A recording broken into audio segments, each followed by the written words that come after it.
नमस्कार दोस्तों, आपका स्वागत है अपने YouTube चैनल PFP में। आज हम एक मल्टी बैगर स्टॉक के बारे में बात करने वाले हैं जो कि अपने सेक्टर का मार्केट लीडर स्टॉक भी है।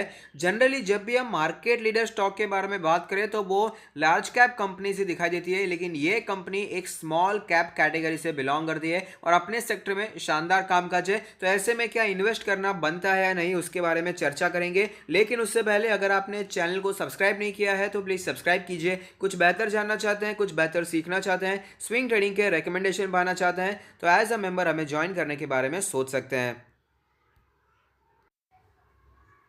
कंपनी का नाम आपके सामने है वीआईपी इंडस्ट्री। तो नाम सुनकर आपको पता चल ही गया होगा कि ये काम करता है लगेज इंडस्ट्री में, लगेज बनाने का कामकाज है। और फिलहाल तो हम सभी को पता है सिचुएशन कैसी खराब बनी हुई है।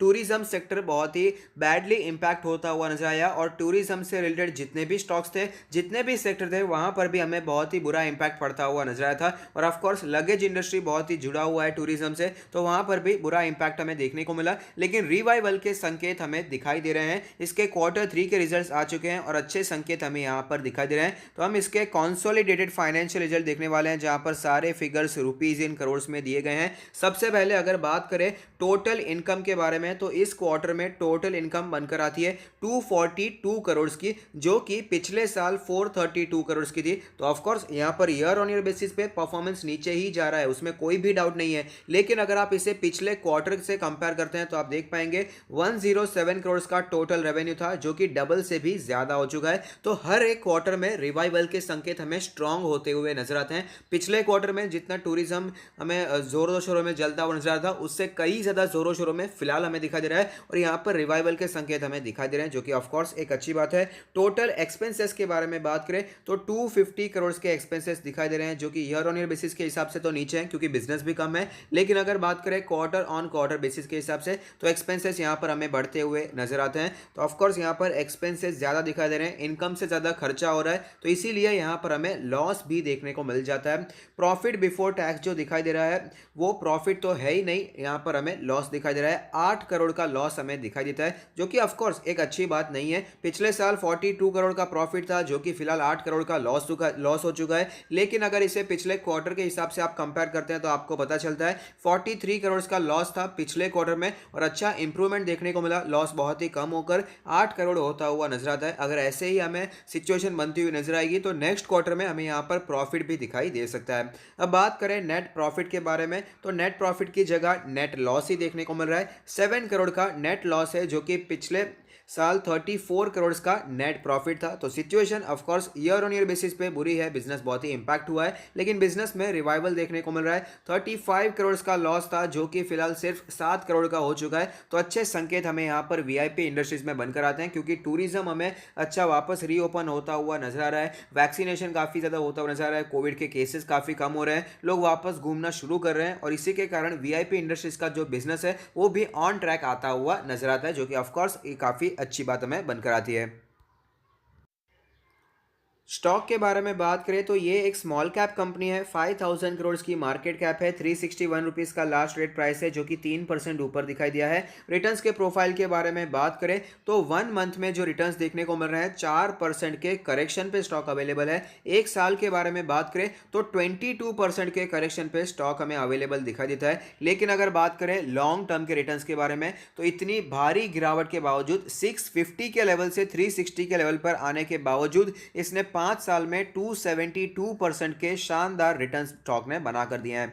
अगर बात करें की मैट्रिक्स के बारे में तो पीई रेशियो 44.47 है, जबकि सेक्टर का पीई 97 हमें दिखा देता है, क्योंकि सेक्टर का भी यही हालत हो चुका है, टूरिज्म की वजह से इंपैक्ट हुआ है। और प्राइस में रिकवरी कोविड के क्रैश के बाद तो देखने को मिली, लेकिन अर्निंग्स में अभी भी उतनी ज्यादा रिकवरी देखने को नहीं मिल रही है। लेकिन आप देख सकते हैं उसके बावजूद वीआईपी इंडस्ट्री का पी रेशियो सेक्टर के मुकाबले सस्ता दिखाई देता है। प्राइस टू बुक रेशियो 8.14 है, सेक्टर का प्राइस टू बुक 4 है। डिविडेंड यील्ड 0.9%, ऑलमोस्ट 1% का डिविडेंड यील्ड हमें स्टॉक देकर जाता है।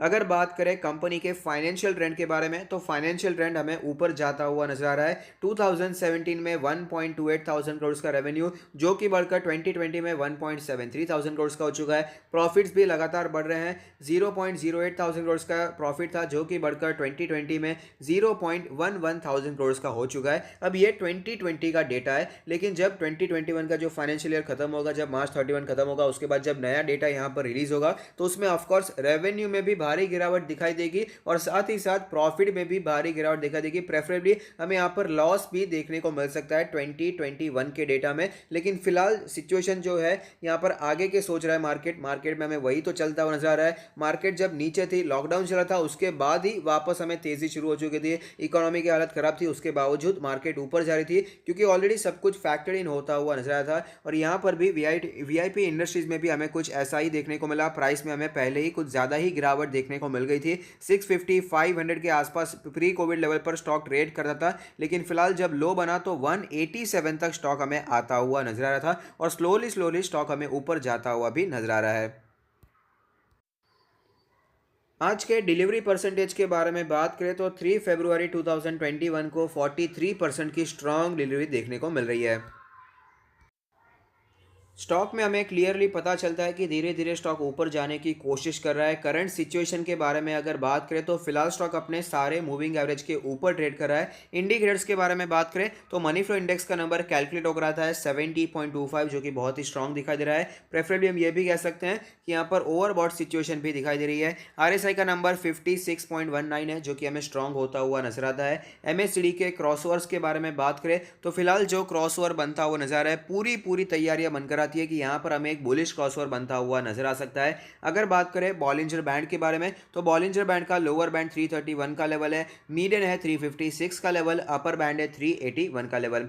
पिवट पॉइंट्स के बारे में बात करें तो पिवट लेवल 353 का लेवल है, पिवट सपोर्ट 320 का है, पिवट रेजिस्टेंस 373 के आसपास बनकर आता है। इसके ऑल टाइम चार्ट को देखकर हमें ये पता चल जाएगा कि शानदार स्टॉक रहा है। मल्टी बैगर रिटर्न से स्टॉक ने हमें बना कर दिए हैं। 600 के ऊपर भी स्टॉक हमें जाता हुआ नजर आया था, लेकिन उसके बाद यहाँ पर हमें कंसोलिडेशन चलता हुआ नजर आया था। एक ही रेंज में स्टॉक फंसता हुआ नजर आया था और उसके बाद तो भाई साहब कोविड का क्रैश आया तो भारी गिरावट आई और रिकवरी भी उसके बाद अच्छी देखने को मिली है। 200 के भी नीचे चला गया था और फिलहाल स्टॉक 360 के आसपास ट्रेड करता हुआ नजर आता है। लॉन्ग टर्म के मूविंग एवरेजेस अगर हम देखेंगे तो भी हमें यही पता चलता है कि फिलहाल स्टॉक अपने सारे लॉन्ग टर्म मूविंग एवरेज से ऊपर ट्रेड करता हुआ नजर आ रहा है। अपने 20 मंथ्स के ईएमए के आसपास फिलहाल हमें ये ट्रेड करता हुआ नजर आता है। तो ऐसी सिचुएशन में इन्वेस्टर्स को क्या करना चाहिए? तो ऑफ कोर्स नो डाउट इसके जो रिजल्ट्स हैं लॉस में देखने को मिले, लेकिन फिलहाल जो सिचुएशन है उस हिसाब से फिर भी ठीक ठाक रिजल्ट्स हम कह सकते हैं। क्वार्टर ऑन क्वार्टर बेसिस के हिसाब से रिवाइवल के संकेत अच्छे दिखाई दे रहे हैं, जो कि दर्शा रहे हैं कि जैसे जैसे वैक्सीनेशन बढ़ती जाएगी तो आगे आने वाला समय और भी कंपनी के लिए अच्छा हो सकता है। प्री कोविड लेवल पर पहुंचने में समय लग सकता है, 2-4 क्वार्टर और निकल सकते हैं, लेकिन वापस ये अपने प्री कोविड लेवल पर पहुंच जाएगा और वापस हमें ये ग्रोथ भी कंटिन्यू करता हुआ नजर आएगा, क्योंकि टूरिज्म की इंडस्ट्री कोई छोटी मोटी इंडस्ट्री नहीं है और फिलहाल स्टॉक अच्छे वैल्यूएशन पे अवेलेबल है, अच्छे प्राइस पर अवेलेबल दिखाई देता है। तो ऐसे में यहाँ पर इन्वेस्टर्स, लॉन्ग टर्म के इन्वेस्टर्स जो कि क्वालिटी स्मॉल कैप स्टॉक्स में निवेश करना पसंद करते हैं, यहाँ पर एनालाइज कर सकते हैं, स्टॉक को अपने पोर्टफोलियो में ऐड करने के बारे में सोच सकते हैं। और साथ ही साथ अगर आप अपना पोर्टफोलियो हमसे रिव्यू करवाना चाहते हैं तो उसका लिंक भी हमने डिस्क्रिप्शन बॉक्स में दे दिया है।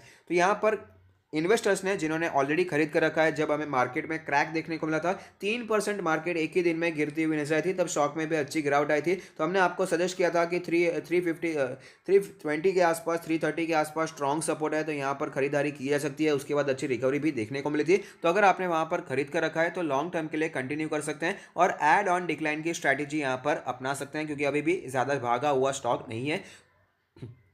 और अगर आप फ्रेश इन्वेस्टमेंट करना चाहते हैं तो मेरा मानना है जो level as a strong support हमें दिखा दे सकता है। आप देख पाएंगे कई टाइम से ये जो लेवल बना हुआ है 340 के आसपास का लेवल, ये एज अ स्ट्रॉन्ग सपोर्ट दिखाई दे रहा है। जब भी स्टॉक इसके आसपास आता है बाइंग एमर्ज होती है, इसके नीचे जाता है तो तुरंत ही रिकवर होता हुआ नजर आता है। तो 340 का लेवल एक बहुत ही स्ट्रॉन्ग सपोर्ट की तरह दिखाई दे रहा है। तो अगर आपको स्टॉक कहीं पर भी करेक्शन में 340 से करके 350 के आसपास नजर आता है तो आप लॉन्ग टर्म के लिए स्टॉक में इन्वेस्टिंग करना शुरू कर सकते हैं, बाय ऑन डिप्स की स्ट्रैटेजी अपना सकते हैं। तो अगर आपको ये वीडियो पसंद आता है तो लाइक कीजिए, शेयर कीजिए, कमेंट कीजिए, सब्सक्राइब कीजिए और मुझे मोटिवेट कीजिए। Thank you, stay happy, happy investing.